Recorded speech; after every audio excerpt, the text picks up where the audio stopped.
alegria. Essa onda é minha companheira, educadora de Limeira, estou com ela todo dia. É nessa onda que eu vou, é nessa onda que eu vou. Dia a dia, sol a sol, estou curtindo o som da educadora. Se é dia de futebol, muita emoção na informação da educadora. Na educadora o bom gosto chegou e parou. É nessa onda que eu vou, educadora. É nessa onda que eu vou, educadora. É nessa onda que eu vou,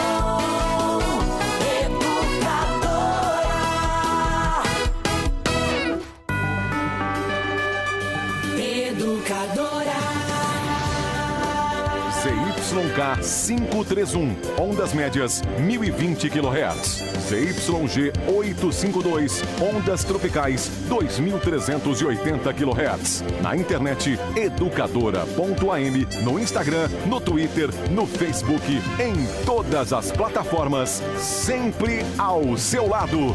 Muito mais que rádio.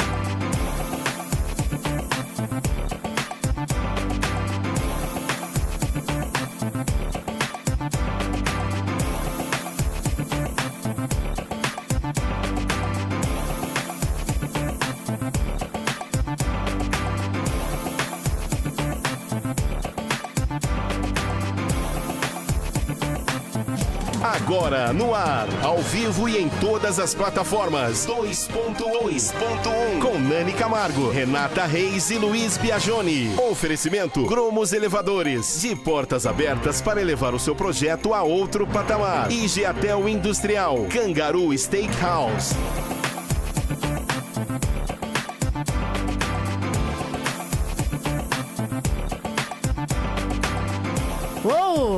Um gritinho do Biagioni, toda terça-feira. Muito bem, está começando o programa 2.1, 8 horas e 4 minutos. E o tema de hoje, importantíssimo, saúde mental. E aí, como é que anda a sua saúde mental? E a saúde mental da sua família, das pessoas que estão ao seu redor? Como se manter são num mundo tão caótico como é o de hoje? Esse é o tema de hoje, Bia, importantíssimo. Muitos entrevistados no estúdio e muitas informações que a gente vai passar para os nossos ouvintes que devem nos ajudar a fazer o programa, hein, gente? 992... Gente, esqueci o WhatsApp. Peraí. 222-5124. Obrigada, Renata. 992225124. Ou mande uma mensagem também pelo Facebook. Se quiser ligar aqui na rádio, a gente também fala com você. Boa noite, Bia. Boa noite, Nani. Boa noite a todos que estão aí acompanhando o nosso programa nesta terça-feira gostosa, né? Vamos falar de um tema pesado, mas vamos tentar falar de uma maneira, né, legal, agradável. É um tema importantíssimo, né, nesse momento em que os ânimos todos estão acirrados, as pessoas, a pressão social muito grande, as pessoas ficando desempregadas e ficando, claro, malucas porque estão desempregadas, né? O fator social é muito importante. E os ódios e os ânimos políticos também, toda essa dicotomia que a gente vinha acompanhando, se transformando num ódio muito maior por conta de tudo da corrupção, todos os esquemas que a gente vê da política, que deixa a gente sempre muito ansioso, né? E a gente saber como lidar com isso e também identificar se a gente está passando uma barreira, essa barreira da sanidade, partindo para um descontrole mental maior, eu acho que é o grande desafio. E também observar isso nas pessoas que estão ao nosso redor, né? Nossa família, nossos amigos, se tem alguém que está muito fora de si, o que a gente pode fazer, como é que a gente pode conduzir nisso tudo, né? Boa noite, Renata. Boa noite, Nani. Boa noite, Bia. Boa noite a todos que nos acompanham no 2.1 de hoje. Também muito especial, tema muito importante, necessário, não é, Nani? Em tempos de redes sociais, quantas vezes nós vimos as pessoas, muitas vezes, se expressarem nas redes sociais de uma forma, você olha e fala, nossa, que loucura! Que loucura! Será que, assim, as redes sociais, elas apenas potencializam a loucura das pessoas, ou na verdade as redes sociais só estão revelando quem são as pessoas de fato, não é? Então é um tema que tem muito aí a ser discutido. Nós estamos aguardando um dos entrevistados, que é o Dr. Pedro Roberto de Paula. Ele é psiquiatra e psicanalista formado pela Sociedade Brasileira de Psiquiatria. Ele é diretor clínico da Clínica Vivência de Psiquiatria Dinâmica, em Campinas. Ele tem consultório em Valinhos e está vindo nesse momento, está quase chegando, né, Bia? Tá pertinho. Está pertinho aí, ele vai discutir conosco toda essa questão, mas desde já quero agradecer, já e desejar boa noite a Cássia Grassini, ela que é chefe de especialidades da Rede Municipal de Saúde daqui de Limeira, que inclui os CAPs. Não é isso, Cássia? Boa noite. Isso, boa noite. É um prazer estar aqui com vocês. Eu sou chefe de especialidade. Entre as especialidades que eu estou como chefe, está a saúde mental, o ambulatório de saúde mental e os CAPs, que é o CAPs infantil, o CAPs 2 e o CAPs álcool e droga. Também ao lado da Cássia, Camila Rezende Moreno, que é diretora de assistência em saúde. Camila, boa noite, obrigada por participar conosco dessa discussão. Boa noite a todos, boa noite aos ouvintes que estão aí ligados. É um prazer estar aqui para falar desse tema que eu acho que é tão importante ultimamente, né, nos dias de hoje. Eu acho que a gente poderia começar explicando sobre saúde mental e quais as doenças que acometem as pessoas hoje, né? Porque quando a gente fala de saúde mental, envolve depressão, ansiedade, bipolaridade. TOC. TOC é diferente de bipolaridade, né? O transtorno obsessivo-compulsivo. Esquizofrenia. Enfim, acho que se a gente conseguir explicar cada uma dessas doenças, porque com certeza muitos ouvintes vão se identificar, ou tem alguém da família, né, Renata, que passou por isso, que está passando por isso, para a gente poder falar no programa. Sim, e até a gente já pede ou a Cássia ou a Camila para que nos explique quais são esses distúrbios mentais que mais afetam a população. Hoje a gente atende muito mais pessoas depressivas. A questão da ansiedade também está muito grande na população hoje. E a esquizofrenia, né, que é uma doença já antiga, né? O que é um esquizofrênico? Acho que assim, o médico ele vai poder explicar melhor, eu acho que a parte técnica, né? Conceitos.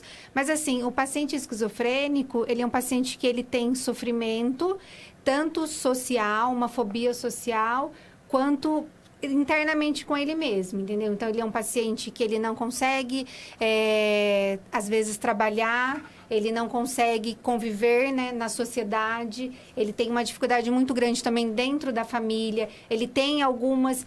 O paciente doente, né, o paciente com transtorno mental, os sintomas são quase sempre os mesmos, sempre um vai interligar o outro. A questão da ansiedade, né, da depressão, da euforia, eles têm os momentos que têm a euforia, tem os momentos de depressão, então é mais ou menos sempre os mesmos sintomas. Mas o paciente esquizofrênico hoje, ele precisa de tratamento, um tratamento mais, né, mais especializado, mais intensificado, por isso que se falam tanto dos CAPs, né? E precisa que a família esteja sempre junto também nessa questão do tratamento. Isso ajuda muito, porque eles se afastam da sociedade, se afastam da família. Quando a gente fala desse... Desculpa, Renata. Imagina. Quando a gente fala, estou ouvindo aqui você falar, e quando a gente fala de ansiedade, depressão, né? A tristeza e tal, são sintomas que todo mundo tem em algum momento, né? Como é que a gente sabe o momento que a gente está muito e que a gente está com um problema mental por causa disso? Eu acho que é quando isso começa a afetar a sua saúde, a sua vida, né? A sua vida social, a sua vida, seu convívio familiar. Aí, quando isso começa a afetar... É nesse momento que a pessoa tem que procurar ajuda. Com certeza. E é difícil a pessoa identificar isso. É é difícil, às vezes, as pessoas aceitarem, identificar, até identifica, mas não aceita. Por isso que a família é super importante nessa hora. Mas não, aí a gente está falando de família, acredito que a família acaba muitas vezes adoecendo junto com o paciente, né? Porque não deve ser fácil acompanhar, ajudar até, compreender uma pessoa que tem algum problema psiquiátrico dentro de casa, porque vocês mesmos disseram, é muito difícil, essas pessoas se afastam, né? Elas muitas vezes não aceitam o problema que elas têm e a família acaba adoecendo. E como nós estamos falando com duas pessoas que integram a rede pública de saúde, a pergunta é, a rede municipal, ela tem estrutura no município para atender tanto esses pacientes e acolher e completar todo o ciclo do tratamento? Eu não sei se em algum momento é completado, se depende da doença, mas assim, para acolher também as famílias que acabam adoecendo, tem estrutura? Pode responder, Cássia. Então, o nosso serviço do CAPS, mais próximo. O nosso serviço do CAPS, ele compreende, além do tratamento do indivíduo, o tratamento da família. Deve ser um tratamento junto. Então, enquanto o indivíduo está se tratando da questão da questão da doença dele, nós estamos tratando a família para aceitar e estimular esse indivíduo a melhorar. Então, se não tiver o tratamento concomitante com a família, raramente teremos sucesso no tratamento com o indivíduo. Mas assim, tem psiquiatra, tem o psicólogo... Qual a estrutura? A estrutura do CAPS é multiprofissional. Nós não temos aquela estrutura vinculada apenas no atendimento médico. Essa questão não fica evidente o médico. O médico é parte da equipe. A equipe é tão interessante, tão importante quanto o médico. É a equipe. Então, a equipe, além do médico, nós temos o psiquiatra, temos o terapeuta ocupacional, o psicólogo, o serviço social, a enfermagem. Isso compreende a equipe multiprofissional. Mas, Cássia, no caso, o atendimento, Cássia, Camila, ouvintes, o atendimento, quando vocês estão explicando sobre o CAPS, que eu realmente também não entendo muito. Não tem nada a ver com internação, né? É um atendimento que é feito semanalmente, 3 vezes por semana, dependendo de cada caso. Então, é fornecido remédio e esse acompanhamento médico do paciente. Sim. Mas então são pacientes que estão relativamente bem, por não serem casos de internação, ou não tem nada a ver? Então, é assim, às vezes o paciente é grave, mas é um paciente que tem o tratamento ambulatorial. Certo. E ele pode ser um tratamento leve ou um tratamento intensivo. Temos pacientes que ficam todos os dias no CAPS, das 7 da manhã às 17 horas. Ele faz todas as oficinas, as refeições, tudo no CAPS. E depois vai para a casa dele. Né? Esse é o paciente intensivo, é um paciente grave. Mas além do tratamento medicamentoso, nós priorizamos, além disso, o tratamento multiprofissional. Então, oficina, socializar, estimular esse paciente a voltar a ser um indivíduo produtivo na sociedade.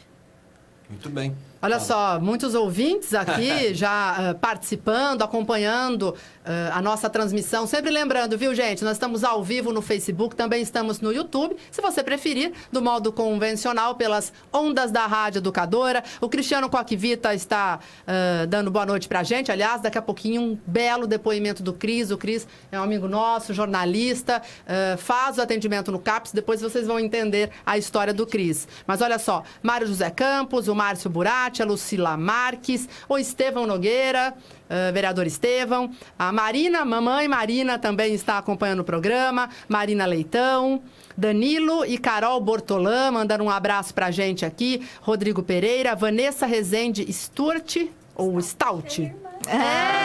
Descobrimos aqui. Estamos aqui, ela, irmã da Camila Moreno, legal. Tá falando aqui, te dando boa noite, acompanhando o programa. O Assis Cavalcante, a Geni Carrascosa. Parabéns, minha tia. Minha tia. Nivaldo Pompeu, a Maria Vilela de Barros, enfim, todo mundo participando. Olha lá, Nani, tá tudo ali, ó. O Gustavo tá nos mostrando que ele tá colocando as mensagens. Quem tá nos assistindo, dá pra ver as mensagens. Dá pra ver as mensagens também, né? Bom, a gente é importante a gente falar É claro que nós vamos conversar mais também com o médico assim que ele chegar.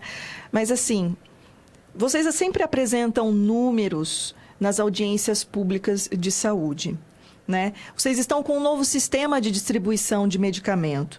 E o objetivo, ao menos divulgado, é de maior controle dessa distribuição de medicamentos. Vocês têm aí números aproximados de quantos medicamentos só a saúde mental distribui aqui na cidade?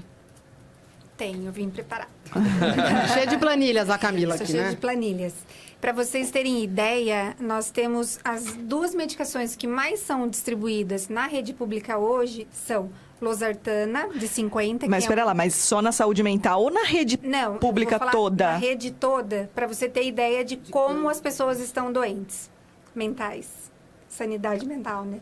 O losartan, que ele é um antihipertensivo, nós temos uma média de 146.611 medicamentos distribuídos. Isso qual período?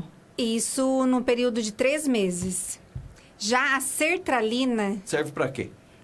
A sertralina. Esse outro... O losartan é um antihipertensivo, que é para quem tem pressão alta, para normalizar, estabilizar. A sertralina, que é um antidepressivo, ansiolítico, muito usado, a gente entrega 106 mil. Quer dizer... 106 mil a cada 3 meses. Gente, é muita coisa. Gente, nós temos o quê? Aí. Quase 300 mil habitantes? Em média de atendimento, para você ter ideia, de saúde mental, no ambulatório de saúde mental, onde só é fornecido os medicamentos controlados, a gente atende 55.756 pacientes em prazo de 3 É muita gente. Agora, Bia, é muita gente. Você já ouviu de algumas pessoas assim... eu acho que eu tô muito ansiosa, tô nervosa. Acho que eu vou tomar aquele remedinho da minha vizinha. Eu vou tomar o Rivotril. Rivotril é meme na internet. Não tô conseguindo dormir direito. Eu vou tomar aquele remedinho lá que a minha mãe toma, que eu acho que vai ajudar a dormir aí um pouquinho. Tô precisando dar uma melhoradinha. Pega remédio da vizinha. Será que tem muita gente que acaba... por uma leve ansiedade, por uma leve depressão, uma coisa... que talvez não precisasse do remédio, recorre já ao remédio? Pode ser, às vezes. Esses remédios são todos... O remédio controlado, ele precisa de receita médica. Passa pelo médico. Né?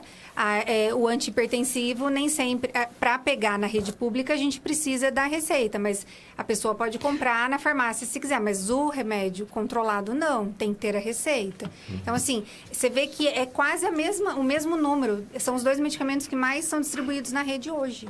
Puxa vida, é muito remédio. É muito remédio. Realmente os números são impressionantes, né? É muito remédio. Bia, nosso entrevistado chegou. Chegou o doutor Pedro. Doutor Pedro Roberto de Paula, então psiquiatra e psicanalista formado pela Sociedade Brasileira de Psiquiatria, diretor clínico da Clínica Vivência de Psiquiatria Dinâmica em Campinas, tem consultório em Valinhos, de onde o senhor chegou nesse momento, né, doutor? Boa noite, obrigada por ter vindo. Obrigado. Vamos lá, doutor. Nós estamos aqui ao vivo, queremos saber o seguinte: o que caracteriza a pessoa desequilibrada a ponto de precisar de remédio ou de precisar de uma internação?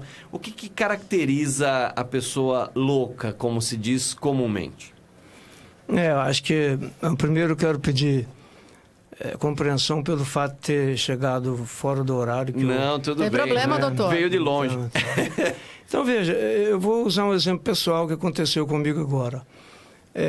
Através do aparelho lá, WhatsApp ou daquele dispositivo de orientação de chegar, Waze, eu me atrapalhei com o Waze, não deu certo chegar. Gradativamente, eu fui tomado de um estado de ansiedade porque eu percebi que ia chegar atrasado. Sabia que era um programa ao vivo, né? Entendi. Dependendo da cobrança interna, às vezes uma situação, ela fisiologicamente proporciona ansiedade na gente. Às vezes o fato é subjetivo, não tem um fator externo, palpável, e a pessoa pode ser tomado de um imaginário produzido pela emoção dele, por exemplo, de que ele possa estar sendo perseguido. E o perseguidor, que está no espaço subjetivo, ele é visto naturalmente concretizado em situações externas. Se a pessoa não reconhece que isso está sendo produzido pela mente dele, ele vai ter atitude até compreensível de fugir dos perseguidores, de fazer de tudo para não ser perseguido. Então, nessas condições, por exemplo, ele está num desequilíbrio. Né? Então, eu estou dando um exemplo de alguém que possa ter um surto de uma maneira persecutória, delirante, ou por abuso de droga, ou naturalmente por um transtorno mental. Né? E então, esse desequilíbrio vindo à tona, a pessoa precisa ser ajudada, protegida. Quer dizer, os né? gatilhos que disparam esse desequilíbrio, às vezes são banais. Né? Mas é sempre uma dificuldade à vista. Seja, Sim, né? sim. O gatilho, como o Bia citou. Não, o gatilho pode ser a droga, o gatilho pode ser uma dependência química. Ou não, como ele disse, ou simplesmente um problema mental que ela Pontual. desconhece. Exatamente. Ou você tem um conhecimento do fato, e dependendo do momento que você está vivendo, a pressão interna para poder cumprir a expectativa, ela pode ser tão grande que aquele equilíbrio emocional de atenção, memória e ficar sintonizado, eu me perdi um pouco. A minha mulher falou, você está muito nervoso. Eu falei, lógico que eu estou... Percebe? Então é muito relativo, né? A qualificação. Então, às vezes, um estado de ansiedade ele é até meio fisiológico. Um luto, por exemplo, uma perda de pessoas queridas, né? Aí entra num processo de tristeza que pode ser o gatilho que vai disparar uma depressão profunda. Uma depressão, exatamente. Um processo de uma reação, até certo ponto, pode ser compreensível, tolerável. Mas qual é o momento de procurar ajuda? Como a pessoa consegue identificar o momento em que ela... Preciso de ajuda, não estou aguentando mais. Ou a família, né? Então, poderia ter várias patologias para a gente trocar uma ideia, como um exemplo assim para ilustrativo, né? Assim, então, no caso, surge de um estado depressivo. Você está sugerindo isso? Um estado depressivo. O que a depressão causa? Falta de ânimo, um desânimo, uma desmotivação, a autoestima baixa, a vida não tem mais sentido, a pessoa às vezes fica facilmente irritado, uma irritabilidade, né? Tudo parece que está muito difícil para ser resolvido. Então, se é reativo a uma situação, às vezes fisiologicamente passa, depende da família, da estrutura de família, do acolhimento, da rede de amizade que a pessoa tem. Às vezes isso vai num crescente que começa a dificultar no trabalho, a pessoa não consegue mais ir para o trabalho, o ânimo que ele tem não é suficiente, às vezes nem para tomar banho. Entendeu? Então, eu entendo que começa a ter a ideia que às vezes é preferível morrer, chorando muito, não se cuida mais, começa a falar coisas que tem mais a ver com morte do que com vida. Eu acho que no momento desse, precisa de procurar ajuda. E a família tem que saber identificar isso também, né? Porque às vezes a pessoa está tão caída, vamos colocar assim, né, doutor? Exatamente. Ela não percebe, às vezes está recolhida. E a falta de conhecimento da família, às vezes até uma vontade de que não seja problema emocional, porque ainda tem muito preconceito, né? Isso é uma coisa interessante, né? Porque... Desculpa te interromper, doutor. Não, é bom que eu tomo um fôlego aqui para recuperar do meu atraso. Tome um fôlego. Quer água? O pessoal vai arrumar uma água para o doutor Pedro. É interessante isso porque a pessoa, muitas vezes, e vocês também atendem aqui em Limeira, podem dizer, né? As pessoas, muitas vezes, elas tentam disfarçar esse momento de problema, né? A família tenta, muitas vezes, não, isso aí já vai passar... Né? Ou acha que é besteira. A pessoa está uma semana sem trabalhar. E tratam muitas vezes como frescura. É frescura, é frescura. Ou, tá faltando Deus no coração. Leva para a igreja. Ou fala o contrário, vamos beber, vamos tomar uma cerveja. Às vezes a gente ouve muito isso. Lá em Campinas tem um local, uma choperia muito conhecida, chama Giovanetti, né? Aí eu já ouvi de pessoa falar, nada, vai bater papo com os amigos lá no Giovanetti, isso passa. A pessoa não está com ânimo. O pessoal alcoólatra e o outro chama para beber no Giovanetti. Exatamente. Então, não é uma boa ideia, é um momento muito delicado esse. Às vezes pode chegar a uma situação de suicídio, né? Pode chegar a uma situação de perda do emprego, do trabalho. né? Perda na capacidade de trabalho, né? Um afastamento, isso já vai acarretando mais problema para a pessoa, né? Então, o momento da percepção, ele pode contar muito com a família mais estruturada, né? Que tenha a capacidade de assumir que aquela pessoa está psiquicamente adoecida. E não é tão fácil achar família assim, não. Aí nós temos duas situações quando se identifica esse tipo de coisa, né, doutor? Seja a própria pessoa ou seja a família. Uma é o tratamento e a outra é a internação. É isso? Pode chegar a essa necessidade. Eu acho que tem que seguir primeiro o caminho de um atendimento, de preferência num consultório, num apoio psicológico, não é isso? Às vezes chega num pronto-socorro, a pessoa está desidratada, não come, ele está precisando de uma ajuda médica, ou tentou algum tipo de autoagressão, por exemplo, tomou alguma substância que pode trazer consequência, então ele vai num pronto-socorro. Quando a indicação é internação? Então, olha, tem um protocolo que ele é preconizado pela Conselho Federal de Medicina, né? Uma pessoa que tem uma tentativa de atentar contra a própria vida, o suicídio, chega num pronto-socorro ou por envenenamento, por overdose de medicação que está com ele lá, uma tentativa de enforcamento, qualquer situação. É bom senso essa pessoa ser protegido até os primeiros 8 dias dessa tentativa, porque estatisticamente uma nova tentativa acontece dentro de 8 dias. Então, é preferível ele ficar sob os cuidados de uma equipe de preferência especializada. A aguinha chegou, né? Uma equipe especializada, o que é muito difícil, nós não temos isso em geral nos hospitais gerais. A pessoa, os hospitais gerais, de uma maneira geral, eu falo isso tranquilamente, tem também preconceito de tratar pessoas com problemas emocionais, eles não têm equipe qualificada. Então, acaba tendo que ir para uma clínica de tratamento psiquiátrico, né? E aí, eu ajudar a pessoa, a família a entender que ele precisa de uma observação próxima, né? Que ele precisa de cuidado próximo, ele pode não ter um domínio, novamente, sobre um movimento desse, né? Um impulso autodestrutivo, né? Dado o tamanho e o sofrimento da pessoa. Inclusive, a família, em determinadas situações, não pode nem tirar de alta pedido.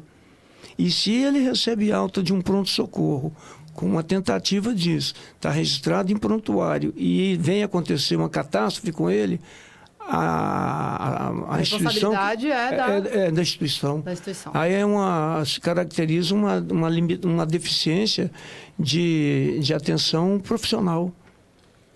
Então, tem que ficar muito atento a essas questões, né? A gente está na mídia aí vendo coisas acontecendo. O caso da creche, né? Da creche lá de Minas Gerais, não é? De Janaúba, Janaúba. Exatamente. De Janaúba.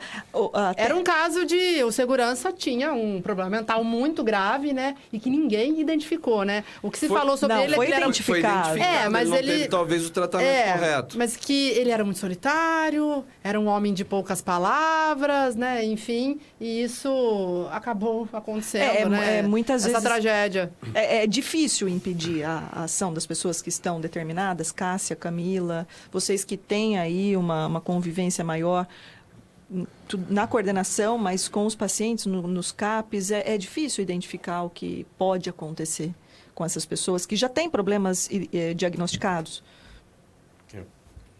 Quem Bom, que é a geralmente... É você que é a Cássia? A Cássia, doutora, ela ajuda na coordenação com a Camila, que é diretora aqui na Rede Municipal de Saúde de Limeira, doutora. Tá, só para me identificar aqui, você... Eu sou a Nani, Bia e Renata. Tá bom. O paciente, em geral, ele dá algum indício de que ele está em sofrimento e que provavelmente vai entrar num surto. Então, esse senhor, ele estava em surto e ninguém identificou. Provavelmente, se ele tivesse uma família próxima, ia identificar a questão de que tinha alguma coisa diferente, fisiologicamente, indicando um provável surto, né? Os nossos pacientes acompanhados no CAPS, geralmente a gente começa a perceber que eles começam a dormir menos, começam a ficar mais agitados, têm menos disposição para as oficinas. É indício de que ele possa estar num pré-surto. Vamos acompanhar agora um depoimento. Eu com a Renata conversamos com o jornalista Cristiano Coquivita. O Cris é um amigo nosso, viu, doutor? Trabalhou na imprensa há muitos anos aqui em Limeira. Ele vai contar a história dele e ele hoje é atendido pelo CAPS. O Cris, que tem uma história de 3 internações. Tá. Aí a gente vai entender o que aconteceu com ele. Vamos ver. Meu nome é Cristiano Coquivita, sou jornalista, tenho 42 anos, já fui internado 3 vezes, 2 em instituições chamadas de comunidades terapêuticas e uma no Instituto Psiquiátrico, Saião. Eu fui internado a princípio porque eu tive problemas com álcool, eu sou alcoólatra e me trato no CAPS AD há 4 anos, que foi a instituição que me deu apoio suficiente para conseguir ficar limpo. E fui internado e pelo uso abusivo de álcool, acabei sendo medicado com uma medicação extrema e não consegui me recuperar na época que eu fiquei internado nessas instituições. O uso abusivo de álcool acabou potencializando muitos traumas que estão sendo tratados devidamente agora com as psicólogas e as terapeutas do CAPS AD e com a psiquiatra também. Eu já tinha problemas que ficaram mascarados durante muito tempo e a saúde mental precária, infelizmente, no Brasil e principalmente em cidades que são menores, cidades do interior, em que a dificuldade para se ter acesso a remédio a médicos especialistas é muito grande. Então as comunidades terapêuticas, elas investem nisso com muita religião e com muita medicação. Só que isso não resolve o problema. O cidadão que vai para lá internado geralmente só fica dopado e depois sai e recomeça o uso. E somente com o CAPS AD eu consegui ter uma linha de tratamento mais adequada. Hoje estou limpo, graças a Deus. E não se descarta o uso de religião também, mas de acordo com cada temperamento e cada vivência, a vivência de cada pessoa. O CAPS hoje ele é um sistema de alta complexidade, trata individualmente em grupo, então ajuda muito cada caso. Então as pessoas se sentem muito mais livres e não precisam ser segregadas ou internadas compulsoriamente em manicômios ou comunidades terapêuticas. Hoje eu me sinto capaz de exercer qualquer tipo de atividade profissional, ou intelectual, ou física, coisa que há alguns anos atrás eu nem pensava, nem imaginava recuperar essa possibilidade.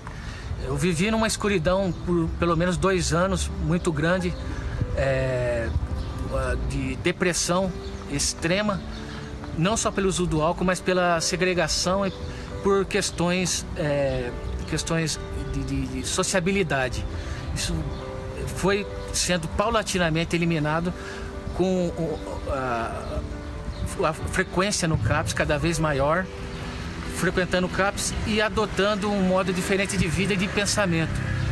É fundamental que cada paciente tenha não só a possibilidade, os instrumentos necessários para sair e para conseguir superar o vício, mas também tenha ele o mecanismo e a chance de buscar alguém com interesse real de transformar a vida dele, que no meu caso foi o CAPS e os profissionais que lá trabalham. Eu fui chamado de louco não só pelo uso de álcool abusivo e não só por ter sido internado, mas louco também porque quando você se escolhe, a arte é uma fonte e um mecanismo de cura muito eficaz. Existe o teatro do oprimido, por exemplo, existem várias formas de arte que ajudam ao paciente exercer uma terapia construtiva.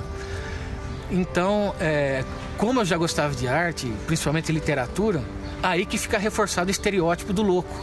Então, não, o cara escreve, é louco mesmo, faz poesia, não vai vender nada, vai morrer de fome, tem todo esse mecanismo de taxar e depois criar uma imagem que não corresponde ao dia a dia, porque a gente tem que trabalhar e sobreviver como qualquer outro ser humano. O problema é que taxado, segregado, é difícil você voltar a ser aceito como era antigamente. E, ao mesmo tempo, você tem que fazer o tratamento através de terapias e remédio, coisa que eu estou fazendo com bastante diligência hoje no CAPS, com a psiquiatra receitando remédios importantes. O caso da esquizofrenia foi um psiquiatra que, num diagnóstico de 10 minutos no consultório dele, ele me considerou esquizofrênico e receitou um remédio pesadíssimo. Eu ficava dopado e tinha reações físicas com isso. Então, até uma segunda opinião, levou um tempo, mas eu tive. E foi eliminada essa possibilidade de esquizofrenia. O que eu preciso agora é fazer um acompanhamento sempre muito cuidadoso e inteligente, né? Para que eu continue evoluindo sempre.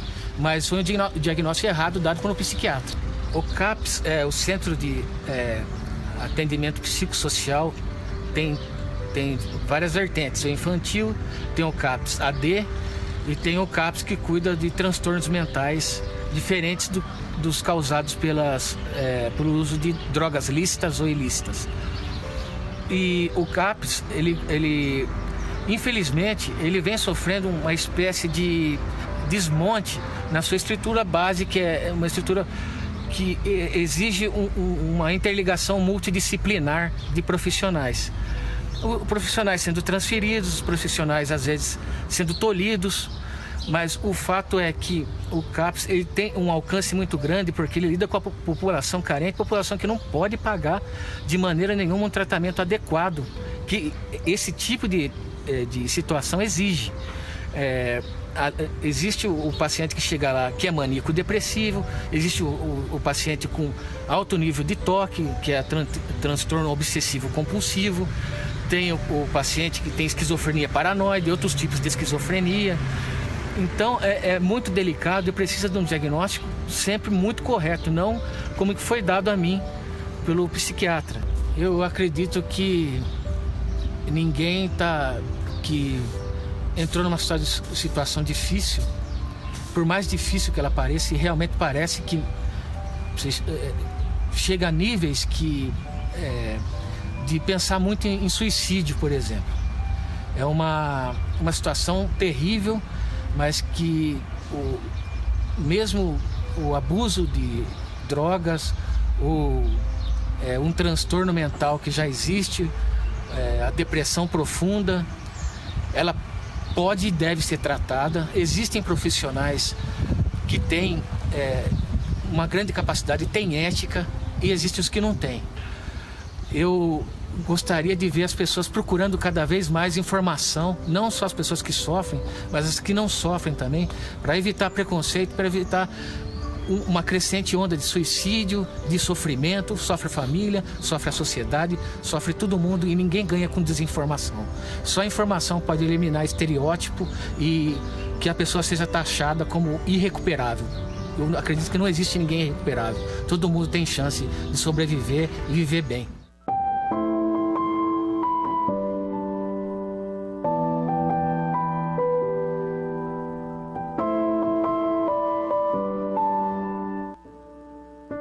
Entrevista com a Renata, já não agarramos o Cris, já demos abraços nele. Parabéns, Cris. Não tem como. Tem que agarrar o Cris. O Cristiano Coquevita, isso eu já coloquei várias vezes, já escrevi isso em vários lugares e tudo.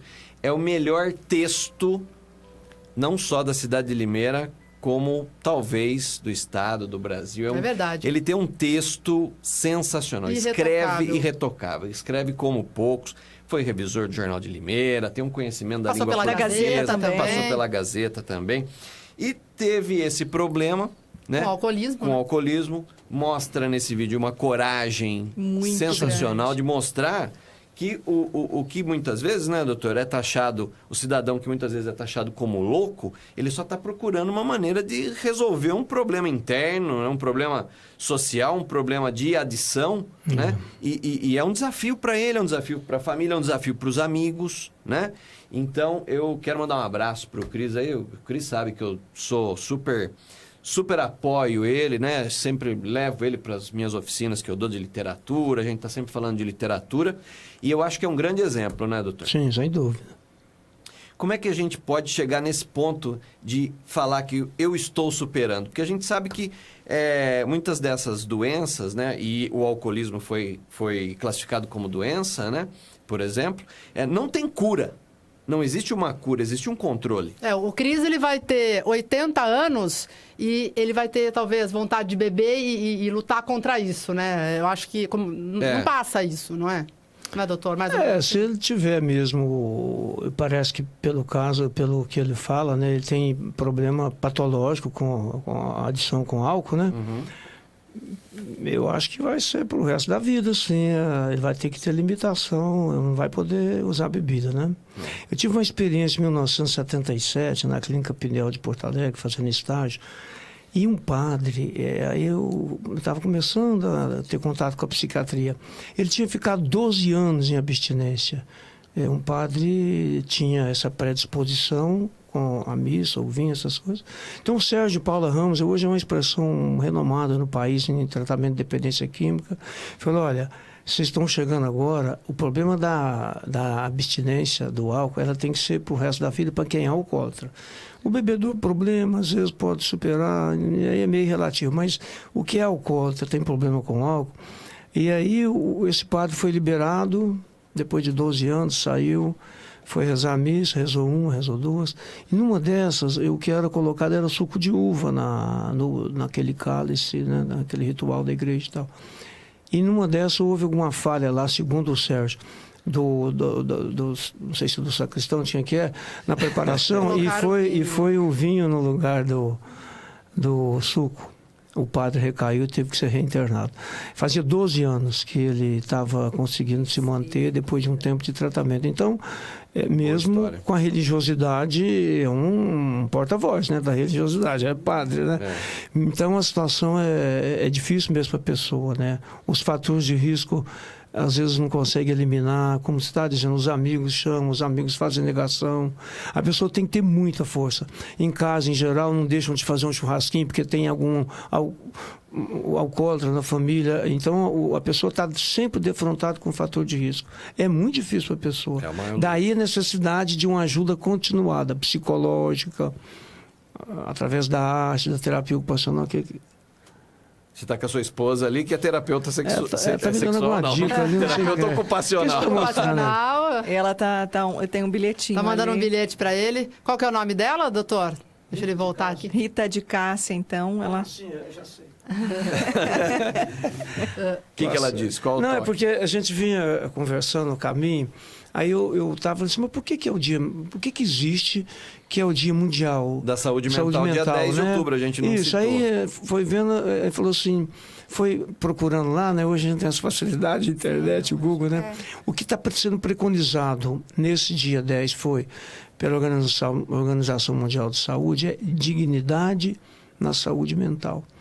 E ele fala uma série de situações muito interessantes. Por exemplo, e que nós sabemos que é muito difícil no momento, no Brasil, né? Por exemplo, tem que ter um pronto-socorro e psicologia para todos. Ou seja, apoio psicológico, atenção à dor psíquica, né? E é muito difícil ter um serviço estruturado para isso, né? Aqui em Limeira, Bia, então, nós temos, a humanitária, ela tem leitos psiquiátricos, ela tem uma ala psiquiátrica, não é isso? A rede de atenção psicossocial, que é a RAPS, que é conhecida, nós temos uma estrutura muito boa em Limeira. Né? Tem muitos avanços ainda a serem feitos, mas nós temos uma estrutura boa. Nós temos hoje aqui um ambulatório de saúde mental que já não existe mais em quase nenhum município, principalmente aqui da nossa região. Nós mantivemos o ambulatório, né? Pela rede pública. Na rede pública, pelos que atendem pacientes SUS. Nós temos um CAPS 2, que atende os transtornos mais graves e severos, né? Que tem uma equipe multidisciplinar completa. Temos o CAPS álcool e drogas, também tem equipe multidisciplinar. O CAPS infantil, que atende adolescentes, né, crianças e adolescentes com transtornos. E temos os leitos psiquiátricos que fica dentro de um hospital geral. Isso já traz um pouco de humanização para o atendimento, porque fica dentro de um hospital geral. Então, o paciente ele vai lá para uma internação breve, às vezes para uma avaliação, o paciente está sinalizando que está entrando em surto, ou está com alguma tentativa de suicídio, alguma ideia, né, suicida. Então, ele passa pelo pronto atendimento psiquiátrico, que fica dentro da humanitária, e, se necessário, ele é internado. E são internações breves.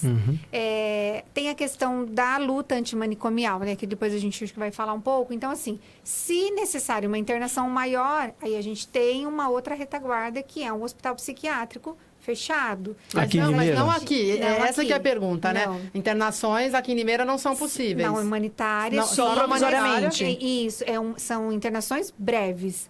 Até 8 dias, 15 dias, né? No máximo. E o fluxo é muito grande? A gente tem uma rotatividade grande. A rotatividade é grande. Mas aí, para internações maiores, aí nós temos o aporte do Bezerra de Menezes, que fica em Rio Claro. Tá. Muito bem. Olha só, Bia, olha só. Rogério Graciani, tema importantíssimo, parabéns. A Isa Depilações, ótimo depoimento. Beijo pra Isa. Depoimento do Cris. A Inês Almeida, boa noite. Eu tenho um irmão que tem problema com álcool, né? Como é que a gente faz para tratá-lo nesse CAPS, né? Qual que é a porta de entrada do CAPS? Precisa haver aí, encaminhamento para os CAPs? A pessoa primeiro precisa ir a um posto de saúde e aí ser encaminhada, ela pode bater na porta direto dos CAPs lá? O CAPS AD, que é o CAPS Álcool e Droga, ele é porta aberta. É acesso garantido para a população. Então, quem tiver precisando deste tratamento, o CAPS fica na Rua Piauí. Lembra do número? 754. Na Rua 754. E é aberto das 7 às 17 horas, com equipe multidisciplinar e acesso franco. Chegando para querer tratamento, está lá disponível. Bem. Fica ali para baixo do castelo. Isso. Por baixo do castelo branco ali, o CAPS, tá certo? Bia, tá me dando fome esse Eu tô assunto. morrendo de fome. Não tem nada a ver, o assunto nunca... é importantíssimo. É que por conta da correria, acho que o doutor também deve estar com fome, né? Saiu de lá correndo, veio pra cá. Jantou, doutor? Eu comi um sanduíche light, né? Sanduíche rápido, né? Mas eu quero falar, na verdade, é do Cangaru. Vamos falar do Cangaru, afinal de contas, é aqui o nosso parceiro do nosso programa. O Cangaru, que fica lá na Avenida Saudades 1341, aqui no centro de Limeira, uma estrutura fantástica, agradabilíssima. Está aberto hoje, o telefone é o 3792-9002. Quero dizer que tem algumas ofertas lá, novidades no Cangaru, viu, Nani? Que vão dar mais fome na gente. Que vão dar mais fome, porque a gente vai ver agora. 300 gramas de hambúrguer de picanha. Você gosta de hambúrguer de picanha, Meu Nani? Deus, é lógico, Queijo olha prato, só. anéis de cebola empanados. Que jeito manter a sanidade olhando. Não tem complicação olhando para um lanche desse, né? Bacon rústico, alface, tomate e molho especial picante. Acompanha batata chips. É o Cangaru Gourmet. Nós temos o Cangaru Burger também, que é hambúrguer de fraldinha, cebola caramelizada com cerveja preta, queijo prato, azeitonas pretas e alface no pão preto australiano com gergelim. Acompanha a batata frita. Eu não tô conseguindo falar mais, que eu tô com a boca cheia d'água. Tô vendo aqui. Classic Picanha Burger, hambúrguer de picanha, bacon, queijo, prato, picles, alface, tomate, anéis de cebola no pão de hambúrguer com gergelim. Acompanha a batata frita. E os mini burgers. Mini hambúrgueres de carne, alface, tomate, queijo, que as crianças adoram, com molho especial e fritas. Aí os mini burgers lá no Cangaru Gourmet. Vá até lá, fala que você viu ou ouviu aqui no nosso programa. Quem está nos acompanhando pela internet, na página do programa e tudo, nos aplicativos da Educadora também, tá vendo aí, viu as imagens, né? Se você não viu, você está nos ouvindo pelo rádio, dê um pulo lá no Cangaru, Avenida Saudades 1341, para conferir ao vivo e em cores e com um sabor maravilhoso. Um abraço a todo mundo do Cangaru. Bom, no nosso Facebook as mensagens não param. A Elisângela Bueno, parabéns, Cris, muito esclarecedor, lindo depoimento. Falar de doenças mentais é falar de prevenção. Tá parabenizando a gente aqui. E aí tem duas perguntas para o doutor. A Simone Rossoni, ela diz: vocês vocês podiam falar um pouquinho sobre bipolaridade? Hoje talvez não seja possível, mas nos próximos? Não, bipolaridade também é um transtorno mental, né, doutor? Sim. Tem muitos casos que o senhor atende? O que é uma Como bipolar? se caracteriza? Viu? A gente fica bipolar de vez em quando. Olha, assim, você tá bem, de repente fica... Eu acho. Agora, não sei se é bipolaridade. Eu acordo num mau humor, doutor. Mau humor. Nossa, vai melhorando. Mau humor de manhã é desculpável. É verdade. Mau humor de manhã é desculpável. A pessoa... Quem que quer saber? A pessoa? Simone Rossoni. A Simone, né? Não é tão raro a gente deparar com essa manifestação de oscilação do humor, né, chamado transtorno bipolar, né, porque ela tem essa característica da pessoa passar por momentos de diminuição da necessidade de dormir, muita produção de pensamento, uma alegria excessiva, né? Vontade de fazer muita coisa, com a ideia de que pode fazer muita coisa, dono da verdade, intolerância à frustração, à contrariedade. Então, caminha por um polo assim, em que a pessoa, dominada por essa sensação, ela às vezes até dificulta o convívio social e familiar, às vezes faz muitas compras, muitos negócios, ou o oposto, falta de energia, muita sonolência, que é o lado depressivo, né? Seria o oposto dessa manifestação de muita exaltação, muita vontade. Então a pessoa passa por uma situação de desânimo, autoestima baixa, né? Exacerba o sentimento de culpa. Então essas oscilações é que caracteriza o chamado transtorno bipolar. Agora, esse radialista que fez o Cris, o jornalista. Isso, ele falou uma coisa muito interessante. A gente precisa conviver um pouco mais com a pessoa que está passando por esse transtorno, por algum transtorno emocional. Porque, veja, ele falou assim, em 10 minutos foi dado já uma resposta e que parece que não bate com o que ele está manifestando. O senhor fala conviver, conversar, mas, na verdade, os profissionais prestar mais atenção nos pacientes. Ficar mais atento, observar, às vezes conversar com a família, né? Ver um histórico da pessoa, se em outros episódios, se é o primeiro episódio, se a situação perdura um pouco, se começa a trazer prejuízo social, familiar, no trabalho. Daí a importância de um olhar integrativo. Pessoa, a família, o social, não é? Porque um acompanhamento, um primeiro acompanhamento adequado pode fazer uma grande diferença na sequência da assistência a essa pessoa. Mesmo que tenha que tomar medicação, às vezes até não precisa, mas se for uma oscilação muito significativa e estiver trazendo prejuízo, em geral, precisa tomar algum estabilizador do humor, né? Muito bem, 8 horas e 53 minutos. A gente vai para o intervalo comercial e na volta tem muito mais. Programa 2.1, aliás, a gente fez uma seleção de alguns filmes, né, Biagione? Filmes que tratam sobre o assunto. Vamos falar também. Então daqui a pouquinho, não saia daí.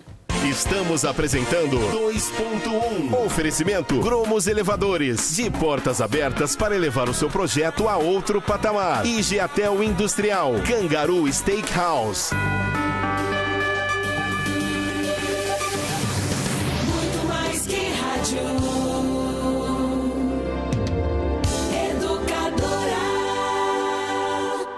Meu querido amigo, minha querida amiga, eu sou o Padre Danilo e estou aqui para lhe convidar para o nosso encontro, das 9 às 10 horas da manhã, aqui na Rádio Educadora.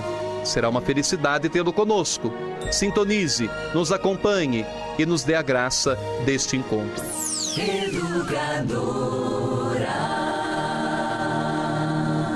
Roberto Alves, deputado federal do PRB de São Paulo. O PRB paulista se consolidou como uma importante força política no estado. Nossos deputados, prefeitos e vereadores têm provado que é possível fazer política de forma limpa e transparente. Gilmaci Santos, deputado estadual do PRB São Paulo. Estamos trabalhando para em 2018 ampliar ainda mais nossa presença na Câmara dos Deputados e nas Assembleias Legislativas. E em São Paulo não será diferente. Venha com a gente, filie-se ao PRB.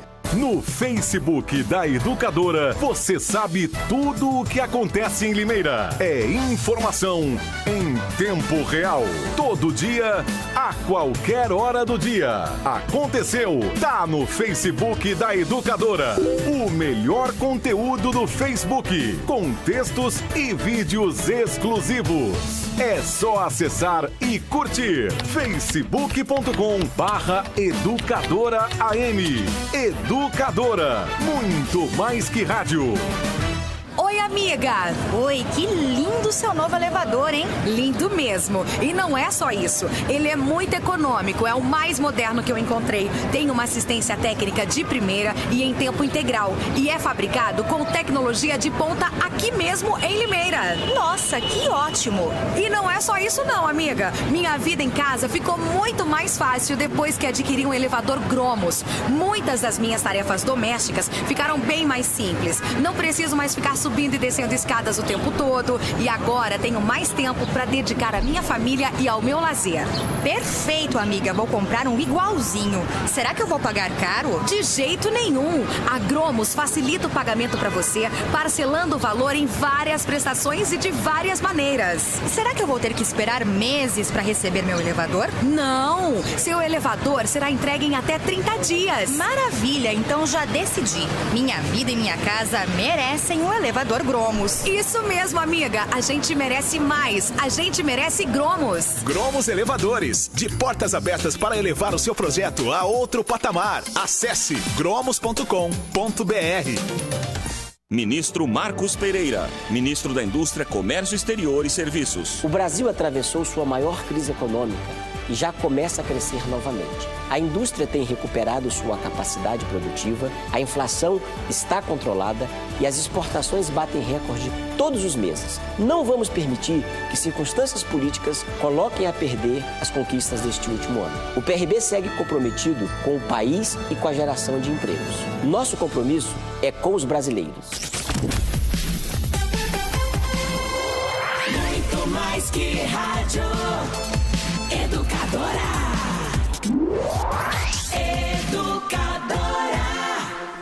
Voltamos a apresentar, ao vivo e em todas as plataformas, 2.1. Oferecimento Gromos Elevadores. De portas abertas para elevar o seu projeto a outro patamar. Igeatel Industrial. Cangaru Steakhouse.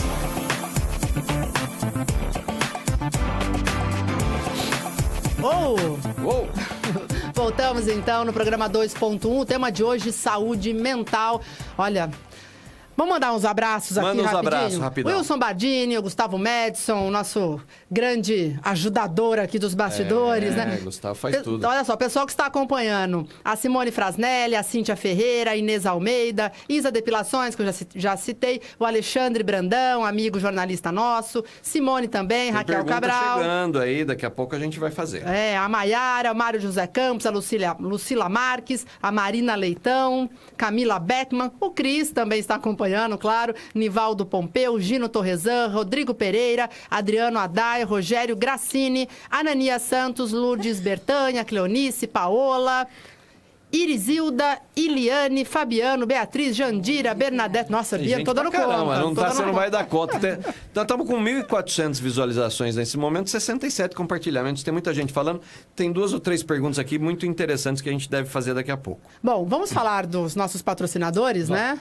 Vamos falar da Gromos Elevadores agora? Porque muita gente acha que é muito caro ter um elevador na sua empresa, na sua casa, mas os tempos mudaram e os elevadores domésticos não são mais simplesmente um luxo para poucos. Os elevadores estão se tornando mais e mais uma adição prática à sua casa ou à sua empresa. Ter um elevador instalado pode adicionar um valor significativo à sua propriedade, um investimento para quem olha para o futuro. A Gromos fabrica elevadores aqui em Limeira, tá? E com as tecnologias mais seguras e confiáveis da indústria. Gromos Elevadores, um abraço para o pessoal lá da Gromos, de Piscinim, pessoal todo, está sempre de portas abertas para elevar seu projeto a outro patamar.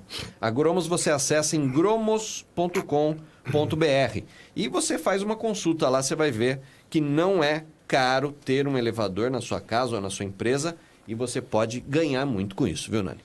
Bom, 2 perguntas. Já vamos, essa pergunta vou fazer para as meninas aqui do CAPS. A Isabel Soares, é nome chato de pronunciar isso aqui, cloridrato de amitriptilina. Se é um antidepressivo, aí é um dos mais que tem procura, é isso? É o 8º medicamento mais distribuído na rede municipal hoje. Doutor, e a pergunta da Bruna é sobre síndrome do pânico, se é frescura ou não. Olha, uma pessoa que experimenta a sensação de faltar o ar, o coração dispara, descreve como parece que vai morrer, não é frescura, é pânico mesmo, né? A pessoa é tomada de um estado de mente extremamente desconfortável e vai parar no pronto-socorro. Quem nunca teve, é difícil de descrever, mas é uma situação muito sofrida. A pessoa às vezes fica pálida, transpira as mãos, a chamada sudorese, né? O coração dispara, tem a sensação que o ar está faltando, parece que a respiração não é suficiente. E a sensação de morte iminente, e vai no pronto-socorro. E não é tão raro, não. Não é frescura, não. Como é que ela chama mesmo? A Bruna. Ô, Bruna, não é não, Bruna. A coisa é feia. Cássia, Camila, como acontece, como é feito o registro dos casos de suicídio aqui na cidade? A rede pública, a gente sabe que existem as notificações, não é, pela vigilância epidemiológica, até para verificação de casos de doenças e tudo mais, mas o suicídio, como ele é tratado pela rede pública municipal? Porque normalmente, não é, Bia, a mídia, ela não divulga os casos de suicídio aí sob para não estimular, né, que outros casos aconteçam. Existe um pacto da imprensa de não noticiar suicídio, porque um estudo foi feito lá no final dos anos 70 que cada vez que se noticiava um suicídio, uma série de suicídios aconteciam, estimulados pela notícia, né? E aí aconteceu um pacto na imprensa, de certa forma. Aí teve aquele caso que detonou, fez voltar à tona. Isso foi um caso de uma transmissão ao vivo de um suicídio no programa Aqui Agora, do SBT, quando a moça foi mesmo, bem lembrado. E ela se jogou e isso foi ao vivo, né? Isso causou toda uma celeuma e aí voltou a ter esse pacto mais forte. Mas a gente tem que falar de suicídio, claro, né? Que tem. Acabamos de passar pelo Setembro Amarelo, exatamente, né? Setembro Amarelo que vem aí justamente para ser discutido. E a gente falou do Aqui Agora, mas quantos casos a gente não tem visto aí ultimamente de pessoas que filmam o seu próprio suicídio, né, nas redes sociais? A mídia não faz isso com tanta frequência, mas as redes sociais estão aí e os suicídios, eles acontecem estão aumentando, muito, né? Estão aumentando aqui em Limeira? Tem dados? Sim. Em 2016, nós tivemos 56 casos notificados. Quanto, gente? E até hoje, 2017, 38 casos. É muito. Existe possibilidade de subnotificação por exemplo, a pessoa, de repente, ela tenta se envenenar, vai para o hospital, fica internada por um bom tempo, daí morre por falência múltipla, parada cardíaca. E aí a causa da morte seria esse motivo e vocês acabam não identificando como suicídio? Existe sim, Renata, pode acontecer. Realmente só se notifica o suicídio quando ele vem de primeira escolha ali no atestado de óbito. Realmente a pessoa se suicidou em casa, né, doutor? Então, aí não tem como fugir. Mas se a pessoa, às vezes, vai internada ou deu uma entrada no hospital por alguma intoxicação, e aí, normalmente, é parada cardiorrespiratória que vai no atestado de óbito. Olha, 56 suicídios no ano passado, dá mais de um suicídio por semana. Gente, é muita coisa, né? Só do que são notificados. Imagine a quantidade de pessoas. São pessoas que e de tentativas também, né? Que são pessoas que realmente tentam e conseguem, né? Porque tem as tentativas e tem as pessoas que tentam e conseguem. Que aí realmente são os casos que são notificados. E a gente vai falar dos filmes agora? Tem filmes muito interessantes, eu né? separei. Acho que o doutor queria pode falar, doutor. A gente teve um evento comemorativo dos 35 anos de Clínica Vivência. E o clínico, o Branelli, que foi falar sobre a atenção clínica ao paciente psiquiátrico, o sintoma psiquiátrico na queixa clínica. Muito interessante a observação dele. Ele é presidente da ABEM, da Associação Brasileira de Escolas Médicas. Então está tendo uma preocupação crescente das diretores de escola, porque o índice de suicídio em estudantes de medicina aumentou muito. Este ano já teve 8 8 estudantes de medicina. Eu vi sobre isso. Os estudantes de medicina estão se matando. Então, uma das hipóteses é que algumas questões da vida moderna, as situações de realização imediata, a coisa mais da realização prazerosa imediata, ela deixa a pessoa muito pouco preparada para a dor existencial. E entra na faculdade de medicina, no primeiro ano vai estudar anatomia, onde não tem um recurso mais moderno, é em cadáver, no formol. De repente começa a ter contato com o sofrimento pelas doenças incuráveis, aquela situação de conforto, aquela situação de vida ideal, ela cai por terra. E aí, dependendo da estrutura de cada pessoa, não suporta, né? Então, o Branelli até estava dizendo uma situação curiosa. Esse país aí na Colômbia, a Colômbia é essa terra aí onde caiu o avião, não é isso? Da Chapecó, não? Da Chape? Da Chape. Caiu foi na Colômbia. Colômbia. O estudante de medicina, ele tem direito e é necessário que ele seja assistido em psicoterapia. Todo estudante de medicina na Colômbia tem acesso a apoio psicológico, como forma de cuidar da dor psíquica, né? Então, essa questão do suicídio está sendo uma preocupação da Organização Mundial de Saúde. Eu estava também vendo aí, hoje a quantidade de pessoas que estão afastadas do trabalho e que estão acometidos de depressão no mundo são 300 milhões. Muita gente. No mundo, onde tem registro, né? 300 milhões de indivíduos estão padecendo de sintoma depressivo em tratamento. E desse uma porcentagem, não sei dizer agora, acaba não suportando e comete suicídio, né? Então, está num crescente, sim. Que incrível, né? Eu, como atendo sindicatos de trabalhadores, né? Tenho um trabalho aqui junto a sindicatos de trabalhadores, a categoria que mais está afastando por depressão é a categoria de bancários. Bancários, a pressão... Metas, né? A pessoa lida com dinheiro, mexe com dinheiro, muito dinheiro o dia inteiro. E ela dinheiro dos outros. Ela não tem dinheiro, ela tem que ficar cumprindo metas, é uma pressão muito grande. É incrível, né? E é um tema que a gente tem que falar. A gente está fazendo um programa aqui essencial. Você que está nos assistindo, o programa fica na página do programa 2.1. Então, depois você pode compartilhar. Taguei lá alguém que você acha que pode ser interessante assistir esse papo, que de repente você pode estar ajudando bastante alguém. Nesse sentido, tem alguns filmes também que acabam ajudando. Aí, muitas vezes você pode assistir, se identificar, tem um comportamento parecido com esse, eu preciso buscar tratamento e tal. Tem 3 filmes que eu separei aí, que são Um Estranho no Ninho, Iluminado e Melhor Impossível. Os 3, coincidentemente, com o Jack Nicholson, que é um cara que faz bem o seu papel. Sim. O Estranho no Ninho é a história do cara que se interna para fugir da prisão, né? Dizendo que é maluco. E aí vive toda uma situação dentro de um manicômio. E aí a gente vai falar da luta antimanicomial aqui também na volta dos filmes. Tem o Iluminado, que ele faz o papel de um escritor que não consegue escrever e fica maluco por não conseguir escrever, preso num hotel. E aí sensacional esse filme também. De terror, um filme de terror que mostra o lado bastante agressivo, né? Da loucura, no momento que a pessoa acaba aí querendo matar a própria família, né? Sim. E o Melhor Impossível, que ele faz um escritor obsessivo compulsivo, né? Que tem um transtorno obsessivo. Transtorno, aquela coisa de deixar... Ele não, a hora que ele andava na calçada... Só pisava na pedrinha preta, só na branca. Não podia pisar em listras, ele vai pulando. É uma comédia, né? Eu vivo fazendo isso. Grama, né, no meio. Pequenos toquezinhos. Eu vivo fazendo isso. Um toquezinho pro gasto, eu acho que todos nós temos. Todos nós temos, né? São 3 ótimos filmes aí que você pode assistir e de repente pode te ajudar. Os outros 3 são Psicose, né, do Hitchcock, que fala desse complexo de Édipo, né, que o Norman Bates tem. E acaba aí se vestindo da própria mãe e tal, e cometendo os crimes. Não é nenhum spoiler. Era um transtorno mental que ele tinha também, transtorno mental, exato. Tem uma série, né, agora. Psicose, né? Tem o Bates Motel, que fala um pouco também dessa história.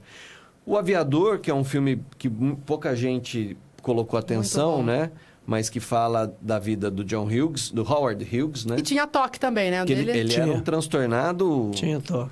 um transtornado incrível, né? Em questão de limpeza, né? De ir num restaurante e ver se o garfo estava bem limpinho antes de... Isso no começo, porque depois, no fim da vida dele, ele ficava dentro de um quarto que precisava estar super limpo, ele não deixava ninguém livre de bactérias, de ácaros, né? Abrir a porta, né?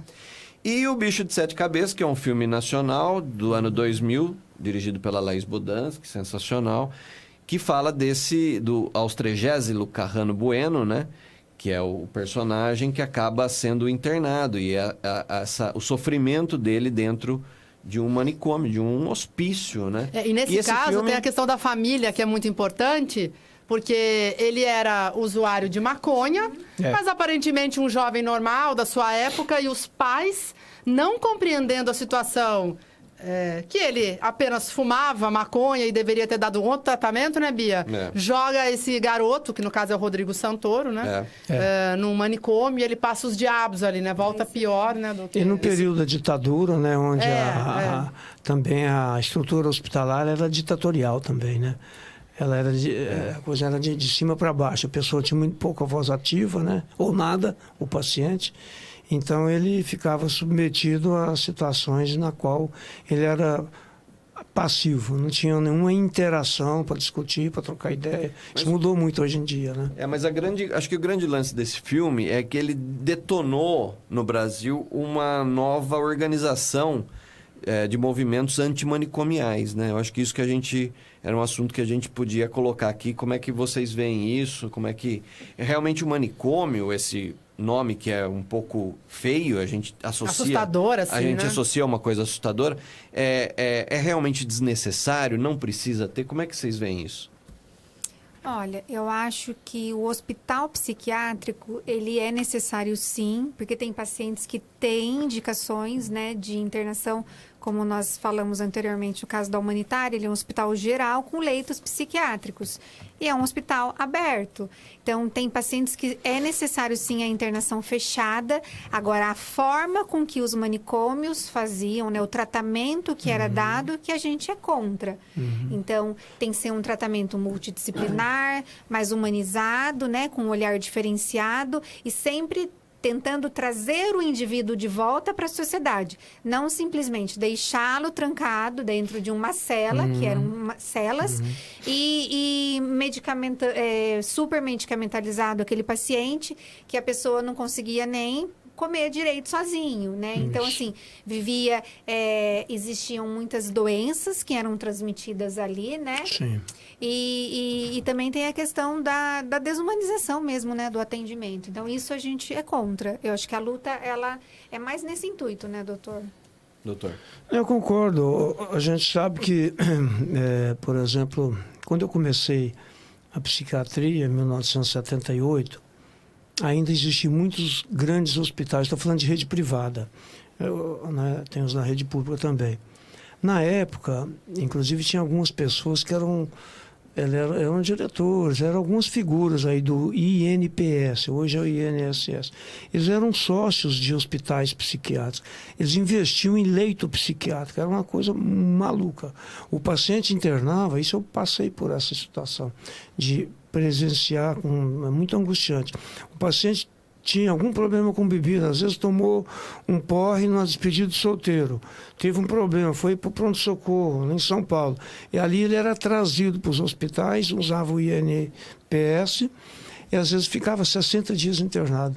Ali o leito, ele gerava um lucro, mas o tratamento mesmo, como você disse, era eminentemente medicamentoso, altas doses de medicação, a pessoa não tinha voz ativa. Então, essa estrutura, realmente, ela era muito desfavorável. E, paralelo a isso, os grandes hospitais estaduais, né? A pessoa... Eu lembro uma vez que eu fui em Casa Branca, passei num concurso em 1978, para assistente numa unidade do Estado, lá em Casa Branca.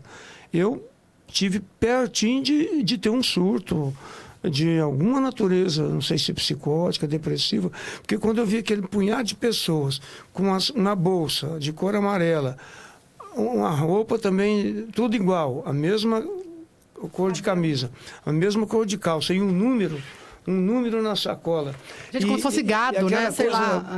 Era verdadeira segregação. O local. Realmente, eu acho que valeu a pena um questionamento, diminuir o tamanho, são pequenas instituições, com interação com a sociedade, hospital-dia, ambulatório, na rede pública são os CAPs, né, como você está descrevendo. A minha experiência é com a rede privada, né? Mas eu entendo isso, que esses hospitais de grande porte têm muito pouca chance de ajudar a pessoa num contexto de integração. Falando nisso, só pegando um gancho, o senhor tem lá em Campinas a clínica Vivência de Psiquiatria Dinâmica. O que é isso? São poucas no Brasil desse tipo, né? É porque dá mais trabalho, né? Organizar uma equipe, lidar com os problemas intra-grupo, dentro da própria equipe, as diferenças de pensamento, de formação. Então, você interage mais com o paciente. Eu acredito que é o que vocês defrontam aí nos CAPs, na rede pública aqui em Limeira. Me parece bem estruturado pelo que eu estou ouvindo. Então, a psiquiatria dinâmica, ela considera, não só lá com a gente, mas pressupõe que considera o aspecto biológico, psicológico, social, familiar e até aspecto religioso também, né? O bem-estar espiritual também faz parte da saúde, né? Então, a abordagem também é dinâmica. A terapia ocupacional, os grupos de terapia, discutir com o paciente, grupo de medicação, no qual discute, o paciente sabe o remédio que toma, efeito colateral, dosagem, a família participar, tem encontros com a família, começa a melhorar, é considerado o reencontro social, a pessoa começa a sair, voltar ao contato com a família. Então, isso possibilita curtas internações. Em média, eu vou dizer 3 semanas, né, dependendo de cada caso. Aí passa para o hospital-dia. Do hospital-dia para o ambulatório. A gente tem os 3 segmentos. Pra você ter uma ideia, hoje nós temos 20 pessoas em 20 leitos, 20 internos e tem 40 em hospital-dia. O dobro de pessoas vão lá na clínica de 8 às 16. Alguns vão de carro próprio, de moto, outros vão com a família levando, outros vêm de ônibus. Então, assim... vão para passar lá o dia. Vão para passar. Então, quando a instituição ela considera uma situação um pouco mais abrangente, o subjetivo, o manifesto, às vezes um sintoma da pessoa, precisa ser observado o que corresponde na equipe aquele sintoma. Às vezes a equipe está muito com dificuldade de lidar com algumas situações intragrupo, e isso vai repercutir na instituição. Interessante. Tá certo? Então, quando a gente faz um evento, uma festa junina, e vem ex-pacientes que às vezes faz 3, 4, 5 anos que não precisou de reinternar, e volta na festa junina, é porque seguramente ele teve naquele convívio um sentimento de gratidão, de ter sido cuidado. Eu duvido que se fizer um encontro num macro hospital desses grandão, se a pessoa volta lá para poder prestigiar. É difícil. Que é a distância, né? Assim, então, a psiquiatria dinâmica, ela cuida dessa situação mais abrangente aí de olhar o indivíduo. Entendi. Eu não sei se vocês querem acrescentar um pouco, assim. De alguma forma, as meninas descreveram, as meninas, né? Porque eu sei que você é Cássia, porque mulher também chama Cássia, eu não posso esquecer. E você é Camila. A Camila. Então, elas descreveram uma abordagem psicodinâmica, né? Bom, doutora, a Camila e a Cássia, elas contaram aqui que tem o CAPS infantil, aqui em Limeira também. É um CAPS que tem bastante pacientes, crianças e adolescentes?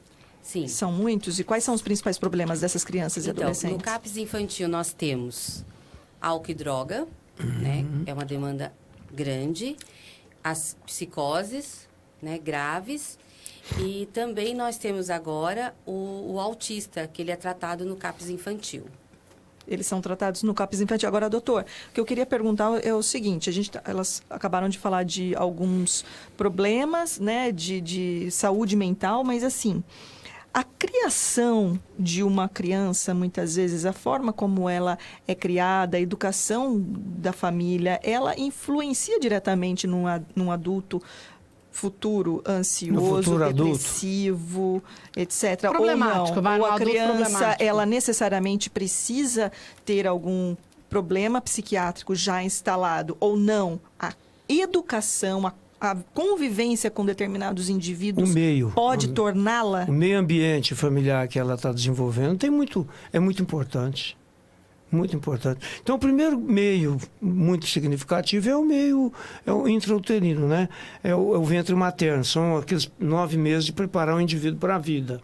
Então, se uma mãe tem uma gravidez mais tranquila, pressupõe que esse feto se desenvolva com mais saúde. Né? Uma mãe que tem um convívio de muita turbulência, por várias naturezas, problema de saúde, problema de álcool, drogas, marido, uma série de situações de desemprego, a gravidez mais sofrida já teve algum fator desfavorável para esse meio antes de chegar a nascer, né? Tem o genético que influencia um pouco. Agora, os primeiros 5 anos de vida são muito importantes, né? Para fortalecer a capacidade do indivíduo lidar com frustração, com as diferenças. Os primeiros 5 anos. Os primeiros 5 anos são muito importantes, né? Então, o que a gente percebe hoje em dia, aí quem trabalha com criança deve ter mais experiência prática, os adultos estão pouco preparados para ajudar as crianças a crescerem. Dá pouco limite, essa coisa de prazer imediato, as crianças interagem muito pouco. Informações rápidas. Pode ir, Camila. Eu acho que assim, as informações hoje chegam muito rapidamente, né, na casa isso aqui dá transtorno mental, dependendo, né, da quantidade também, de uso. Né? Então, uma mãe que está criando um filho ali com o celular na mão, o que a criança vai fazer? Vai brincar com o quê? Com o celular, né? Então, acho que tudo Muitas isso vezes o presente de 1 ano já é um celular, não é? Sim, sim. E acho que assim, até mesmo do tempo que os pais tinham antigamente, hoje é diferente, né? Então, as mães normalmente terceirizam a educação da criança, né? E essa questão do tempo mesmo, da atenção, isso influencia demais. A gente nota isso no CAPS infantil, a gente consegue ver isso. 1 hora.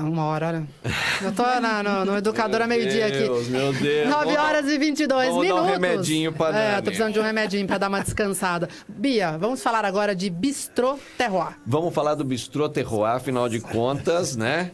A gente está com fome nesse horário e o melhor lugar para você comer aqui, alta gastronomia, em Limeira, é o Bistrô Terroir. Você quer saber o que tem de melhor na culinária mundial?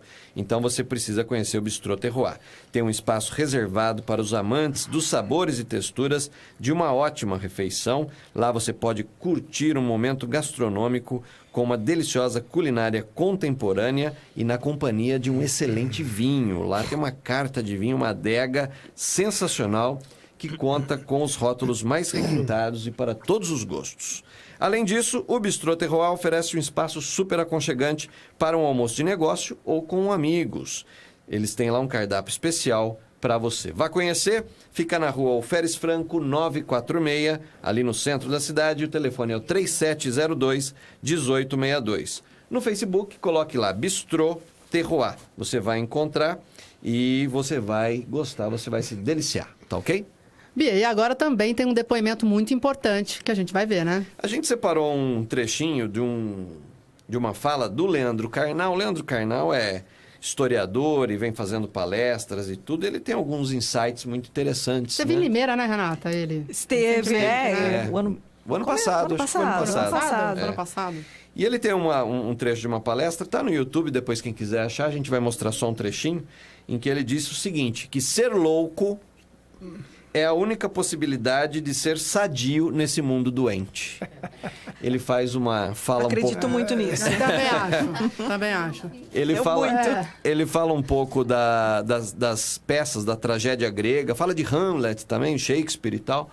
E aí ele finaliza muito legal, queria colocar para a gente comentar. Vamos ver. Como todas as grandes tragédias, a personagem deve se mutilar ou morrer ao final. Ou ela deve matar, ou ser morta, ou se mutilar. Édipo arranca os olhos. Ifigênia, Ismália, todas as personagens trágicas, da Grécia até Amor de Perdição, de Camilo Castelo Branco para Sófocles atrás. Todas as grandes peças, nós temos que purgar, temos que chegar à catarse. E Hamlet nos oferece um caminho um pouco distinto. Não é necessário que você mate 8 pessoas e assim, ou 7 e assim, para que você atinja a sua consciência. É necessário que pela primeira vez na vida, diz o Hamlet em longos monólogos, você consiga dizer apenas o que as coisas são. E para isso o Hamlet teve que se fingir de louco. Me disse um psiquiatra no Rio de Janeiro, num congresso, e quando ele era diretor da Pinel na década de 70, todos os esquizofrênicos e outros abalados andavam pelo pátio da Pinel fazendo isso. Andando para lá e para cá, falando num telefone imaginário. E ele descobriu que com a invenção do celular todos andam assim, que os esquizofrênicos apenas eram visionários do que seria neste momento. Diz ele também que todos os com síndrome persecutória viam câmeras filmando de todos os lados. E hoje nós estamos sendo filmados de todos os lados. Os loucos foram apenas faróis da raça, pessoas que intuíram o que aconteceria. Porque, como escreveu Erasmo no Elogio da Loucura, às vezes é preciso ser louco para dizer o óbvio. Às vezes é preciso ser louco para dizer que todos os problemas que nos são mostrados na televisão são problemas falsos para que nós não vejamos os reais. Que todas as fotos que são exibidas nas revistas são enganos de consciência para que eu não veja o que eu não quero ver, o rosto da Medusa. Que todas as festas são um barulho alto para impedir que eu expresse a melancolia densa e profunda da minha existência. E que quanto mais eu fotografar e passar adiante, comunicar, e quanto mais eu escrever potássio, potássio, potássio, é maior sinal que eu estou triste, triste, triste. Porque eu estou precisando que o mundo inteiro curta a vida que eu não estou curtindo. Que o mundo inteiro me diga como é legal a vida que eu próprio estou achando insuportável.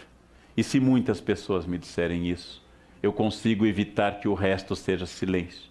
Eu consigo evitar a solidão. E eu consigo, finalmente, descobrir que eu vivo em sociedade, mas que a minha consciência é minha, que o meu projeto é meu, que minha vida é absolutamente minha, que ela é resultado das minhas escolhas, que o meu eu é imperativo, que eu estarei onde eu desejar, construirei a família que eu desejar, a partir de uma série de reflexões e ações que vão interagir com o real, que vão interagir com a decisão das outras pessoas. Escreveu em espírito Foucaultiano um filósofo que nós estabelecemos hospícios a partir do século XIX para que nós pudéssemos ter a certeza de que os que estão lá dentro são loucos, logo por consequência, conclusão lógica, eu não sou. Se eu não estou no hospício, há uma chance grande de eu não ser louco. A Idade Média não tinha hospícios, porque a separação entre loucos e não loucos era muito mais fluida na Idade Média. Hamlet nos diz que nós temos que estabelecer poderes, temos que estabelecer cenas, temos que estabelecer etiquetas, formalidades, porque eu não aguento constatar que todo mundo é um teatro e que o papel que eu estou representando e que cada um representa na sua vida é insuportável, porque não é o papel que eu escrevi, não é o papel que eu queria, não é o papel absolutamente daquilo que eu desejava. Recebi uma revelação de um senhor, que muito simples, porteiro de um local que eu frequento, confessou-me que retirou todo o seu fundo de garantia de uma vida inteira para assistir, não vou identificar o time, um time que ele seguia que jogaria no Japão uma Mundial de Clubes. Ao narrar isso, todas as pessoas que ouviram a história ficaram horrorizadas. Como é que uma pessoa tira o produto de uma vida do banco e vai ver um time num país distante, numa viagem caríssima que é o Japão? E eu pensei, é provável que seja a única coisa que ele fez, absolutamente notável, épica e dele. E todas as outras, guardar dinheiro, comprar casa, financiar, entrar num programa habitacional e trabalhar todos os dias, sejam o palco no qual ele foi ensinado pela família, por Deus, pela religião, a funcionar. Na insanidade deste porteiro, ele pela primeira vez foi alguém. E quando ele tiver netos, talvez ele diga, a única coisa que ele fez a vida inteira, vovô tirou todo o dinheiro e foi ver o time ser campeão em Tóquio. Os netos não saberão, como ele não sabe bem onde fica Tóquio, mas aquele ato extremo ousado, terrivelmente épico, foi a grande insanidade lógica que deu luz e sentido à vida dele. Hamlet está dizendo, quando todo mundo é normal, racional, equilibrado, poupa, tem plano de saúde, se veste equilibradamente, combina bege com marrom, azul marinho com azul celeste, usa sapato preto fechado. Quando as mulheres vão para a entrevista com colar de pérolas e tailleur, e os homens de terno escuro e gravata bordô. Quando todos dizem que querem contribuir para a empresa e querem dar tudo de si a nível de pessoa humana enquanto gente, para que essa empresa cresça. Quando todos publicam que são felizes, quando todos dizem sem cessar, esta é minha vida e minha vida é legal porque eu estou viajando, porque eu estou comendo este prato, vejam. Quando todos dizem a mesma coisa, eu preciso dizer que ser louco é a única possibilidade de ser sadio neste mundo doente. Muito bom. Concorda com ele, doutor? Concordo. Meu Deus, hein? Se não é vero, é bene trovato, como dizem, né? Tem que ser louca, né, Renata? Tem que ser, não tem jeito. Eu estava até pensando aqui, até em perguntar ao doutor, nós... falamos tanto sobre sintomas, né? De tantos problemas mentais, doenças mentais. E assim, doutora, é difícil. O senhor diz, né? O quanto antes identificar, procurar uma ajuda, etc., melhor. Mas muitas vezes as pessoas também deixam de procurar ajuda por causa dessa sociedade cruel e preconceituosa. Hipócrita, né? Essa sociedade hipócrita que, como disse o Leandro Carnal, está doente, não consegue enxergar. E as pessoas que conseguem identificar, muitas vezes, que estão passando por esses sintomas que o senhor falou, que as meninas também falaram, elas muitas vezes querem procurar ajuda, mas muitas vezes não têm dinheiro. Acham que a questão de saúde mental também, por preconceito que foi imbuído nelas, é frescura. Mas também tem medo de sofrer o preconceito dessa sociedade. É porque tem, né, o preconceito, né? Então, veja, a assistência no dia a dia, ela está muito deficitária no sistema nosso de saúde, né? Tanto no privado quanto no SUS, né? Então, a pessoa é atendida muito rápido, né? E às vezes não dá tempo nem de você ter ampliar um entendimento que esteja se passando com alguém da família, aquele indivíduo. Então ele não é compreendido, às vezes em várias vezes que ele vai na consulta. Então hoje se fala muito pouco e se pede muito exame. A pessoa está precisando, às vezes, de um pouco mais de olhar, de conversar com a família. Então, é tudo muito corrido demais. Isso acaba deixando de perceber momentos muito importantes do adoecer da pessoa. Às vezes, ele fica meses com aquele sintoma que é meio... Uma série de fatores não consegue chegar a ser percebido. Uma série de fatores, a própria negação, a própria dificuldade de diagnosticar. Então, a situação é muito mais ampla que deveria ser cuidado, né? Então, esses debates, essas trocas de ideia, por menorzinho que seja a repercussão numa situação mais ampla, é muito importante para a gente fazer uma reflexão, né? Naquilo onde a gente tem o alcance, onde pode contribuir, né? Nós estamos falando para muita gente, nós estamos falando para 3.000 pessoas e tem uma pergunta para Camila aqui, que é o seguinte. Tem um ouvinte até do Canadá, o Fernando. Fernando Santa Rosa. Um abração para o Luiz também, que está junto com ele. O Luiz Clós, verdade. O Ananias Santos quer saber o seguinte, a sociedade paga um preço por ignorar a doença mental, Cássia? Sim, eu acredito que a sociedade paga um preço por conta do preconceito, né? O preconceito está estabelecido na sociedade e esse preconceito faz com que eles se afastem do tratamento ou não cheguem no tratamento em tempo hábil. Por isso que nós devemos ter mais conversas como essa, deixar isso mais claro e também mostrar que mesmo com as dificuldades do atendimento na saúde pública, nós temos os recursos, nós podemos ajudar. Estamos indo embora já, né, Bia? Nunca dá conta esse programa, né? Vamos às palavras finais. Vamos pedir pro Caio pra gente fazer até às 10? Vou falar com o Caio, né?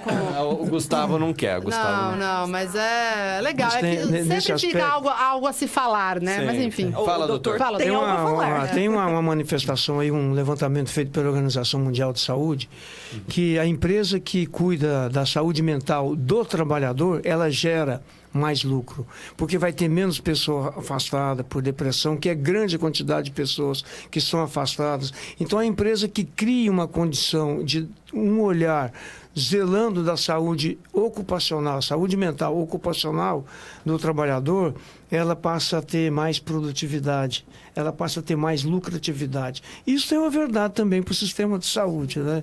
Então, quando os nossos dirigentes, patologicamente contaminados pelo poder de olhar para si, enriquecimento ilícito, e não desvia as verbas para onde ela de fato se faz necessária, então já começa aí as consequências que a população paga e o próprio país vai tendo perdas gradativas. Então, precisava de uma reforma muito mais ampla, né?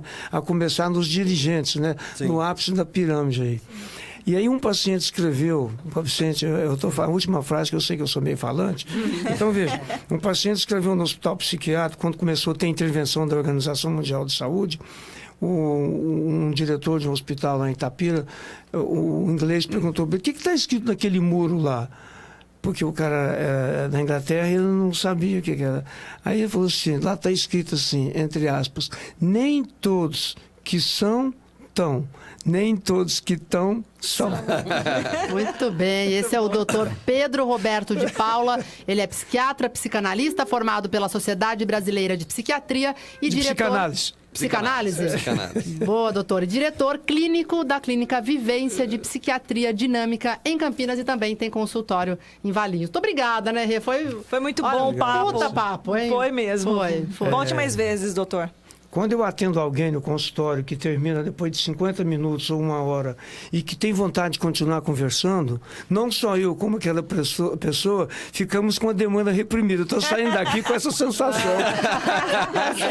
E o senhor disse que... Depois eu vou perguntar pro doutor se ele identificou alguma loucura na gente, assim, depois... Olha, eu falei aqui no intervalo, né? Uma consultinha básica, eu me identifiquei com não, tantos rato sintomas não vem comigo, aqui, não, viu, gente? Legal. Bom, meninas, muito obrigada. A Cássia, a Camila, pela participação. Parabéns pelo programa. Tem muitas mensagens aqui elogiando o sistema de saúde mental aqui da cidade, onde eles dizem que são realmente acolhidos pelo trabalho de vocês.